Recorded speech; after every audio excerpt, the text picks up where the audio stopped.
కేంద్ర ప్రభుత్వం ప్రవేశపెట్టిన స్వచ్ఛతా హీ సేవా కార్యక్రమంలో భాగంగా సోమవారం పులివెందుల పురపాలక సంఘం నుండి శ్రీరామ హాల్ రోడ్డు, పూలంగళ్ల సర్కిల్ నుండి సెంట్రల్ బోలేవార్డ్ మీదుగా వైఎస్ఆర్ సర్కిల్ వరకు స్వభావ స్వచ్ఛత సంస్కర్ స్వచ్ఛత ర్యాలీ కార్యక్రమం నిర్వహించడం జరిగింది.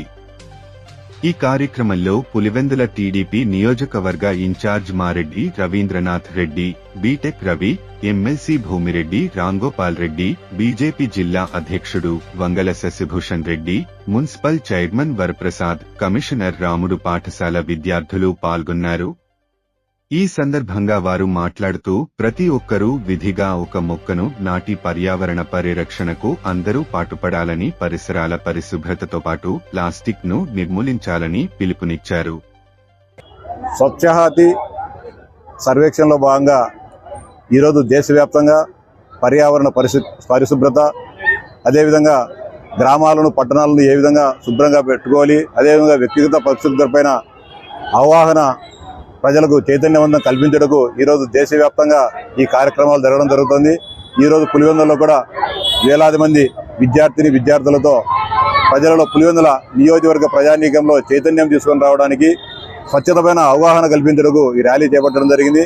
ముఖ్యంగా ప్రధానమంత్రి నరేంద్ర మోడీ గారు అదేవిధంగా 2000 సంవత్సరంలోనే ఆంధ్రప్రదేశ్లో పరిసరాల పరిశుభ్రతను ఏ విధంగా చెప్పాలనే దానిపైన, ఏ విధంగా చేపట్టాలనే దానిపైన ప్రజలను ఆ కాలంలోనే దాదాపు 24-25 సంవత్సరాల క్రితమే గౌరవ ముఖ్యమంత్రి చంద్రబాబు నాయుడు గారు అనేక కార్యక్రమాలను ఆ రోజు చేపట్టడం జరిగింది.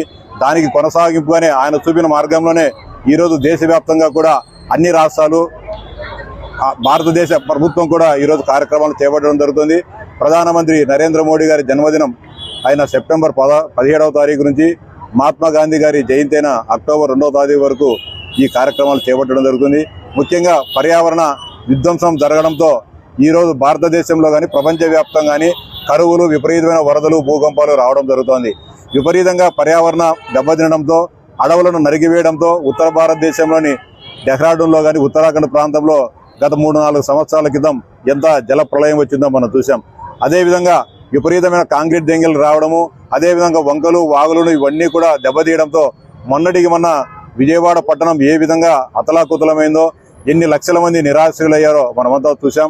వీటన్నిటిని కూడా పరిరక్షించాలంటే ప్రజలలో వ్యక్తిగత క్రమశిక్షణ రావాల్సిన అవసరం ఉంది.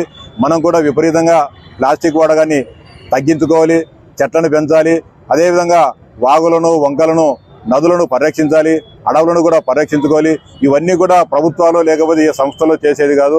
వ్యక్తిగతంగా ప్రతి ఒక్కరూ కూడా బాధ్యతగా తీసుకొని వాటిని పరిరక్షించాల్సిన అవసరం ఉంది. కాబట్టి ప్రతి ఒక్కరూ కూడా ఈ రోజు నుంచి ప్రతిజ్ఞ చేసి వ్యక్తిగత పరిశుభ్రతతో పాటు పర్యావరణ పరిరక్షణని కూడా కాపాడదామని చెప్పి ప్రతిజ్ఞ చేయాలని చెప్పి ప్రజలందరూ కూడా విజ్ఞప్తి చేస్తూ, ప్రతి ఒక్క విద్యార్థి కూడా వారి అమ్మ పేరుతోనో తండ్రి పేరుతోనో ఒక చెట్టు నాటి పరీక్షించి ఈ దేశంలో వృక్ష సంపదను పెంచాల్సిన అవసరం ఉందని చెప్పి విజ్ఞప్తి చేస్తాను.